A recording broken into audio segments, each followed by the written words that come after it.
Browns are playing the Eagles, good football team, best record in the NFL, I believe, right now, and well-deserved.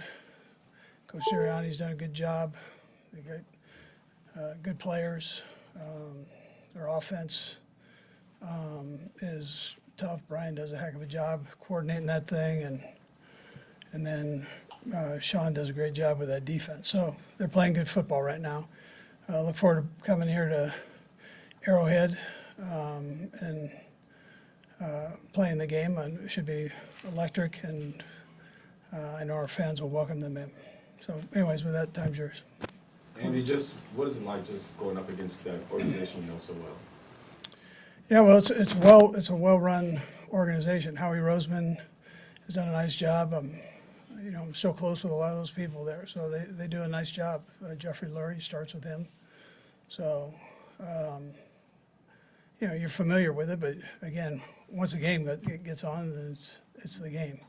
So you're not worried about all that stuff. Coach, coming out of the Miami game, you actually got the bye week. What were some of the biggest focal points that you wanted to focus on or work on leading to Monday's game? Well, I mean, they were smaller things. I'm not gonna get into all that, but I mean, we worked on a few things. So we have plenty of room to improve. So I've talked about that. The penalties, we've got to continue to work on those, eliminate those. That's important. Andy, you played against a number of the league's leading receivers, and no one's really had a big game against you. Other than guys at the back end of your defense are playing well. Something you can put your finger on why that's been so effective? Yeah, look, I think it starts up front. You have a couple no names up there. They don't get a lot of credit. With Dana being one of them, and he's playing really good football right now. George is a year improved and playing real good football. So Nadi gets no credit, and I don't think he wants the credit, but he doesn't get any credit. He's a stout player inside. And then you had Charles. Charles is coming on, so he hasn't been here the whole time, but that's a nice addition to that mix. Andy, my apologies. You're fine. You had obviously the bye week to obviously scout the Eagles. I know every year is slightly different, but is there anything that you see that is a difference between playing them in the Super Bowl and obviously preparing for them on Monday?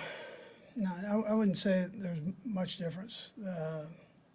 Those receivers are still plenty good, and their quarterback's a good football player, as is the running back. So I know they had an injury to the tight end, so that would be a little bit different, but they've got good players in those spots. So, and then defensively, it's really basically the same unit.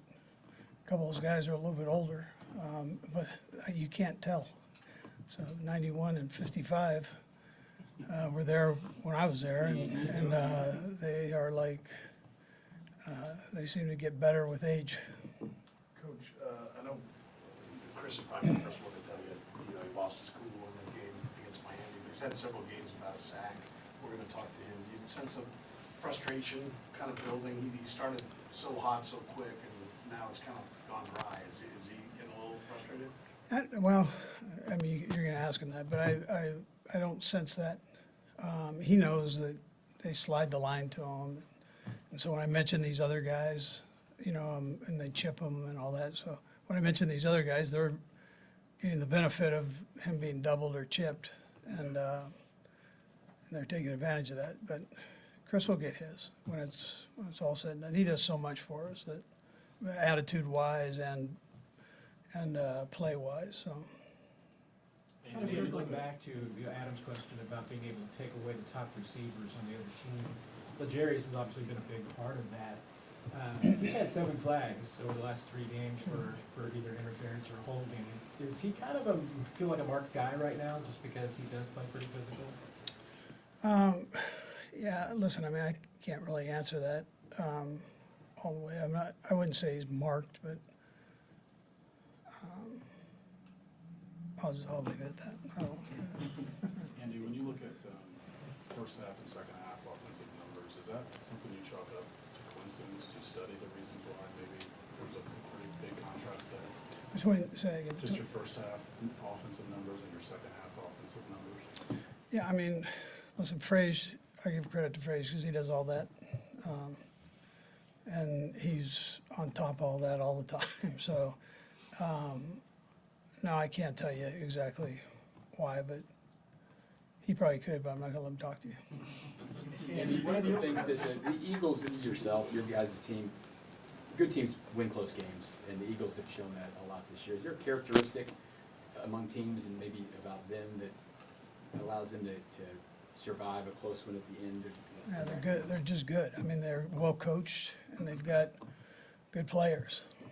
So, and they, you know, they have a culture there that dictates that. And so, good football team. Andy, with the receivers, just the self-scouting that went with them during this bye week, you know, what have they learned more to try to just make themselves more available and everything that's going in to just try to make themselves better? Yeah, they're getting better as we go.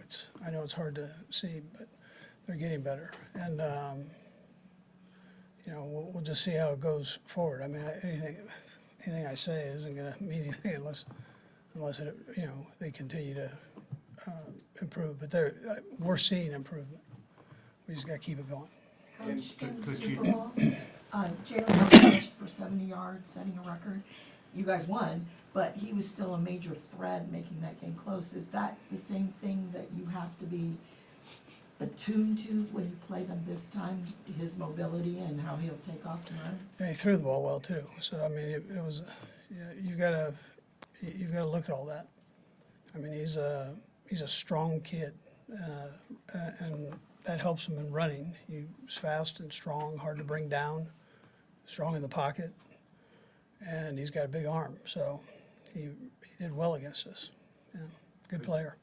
Sorry. Coach, you know Jason, obviously Travis. What have you made of what they've done for the growth of the game maybe in the past year with everything they've kind of been involved with off the field and leading into this one? Yeah. Listen, ex-players have done a great job once they've gotten out in the media. I mean, we know that. But to have the guys still playing and doing it and still maintaining the support of their teams doing it, that means that they're handling it the right way. And they're not putting coaches or players, you know, at risk. There's no threat there. That's when you get into trouble. So that I would tell you, it's a good example for guys. This will continue to grow with other teams, and so how you handle that, I think, is important. These guys have done a nice job with it. That part, I think, is the best example. Couple more guys. Andy, with both teams coming off bye weeks, there's always hullabaloo about your team coming off the bye week. Is there something different about this year that with the offense look really different? No, I mean, I don't know. I get asked that because we've had success, and I don't know the reason. I mean, we just go play. I've had good players. Been fortunate that way. Coach, you've talked since you've been here about how all the games, so many of them come down, they're close at the end, and then, you know, the magic card you've had here of late is Pat's ability to go down the field so quick. How much of that is a unique trait? The ability to you have to take chunks. We have 51 seconds and one time out. He seems to be able to take those chunks and know the risk reward and when to do it. How special is that part of it? Yeah, Seren, there's no better weekend than this past one to look at how crazy the league is and how much parity there is in the league. And the league has strived for that.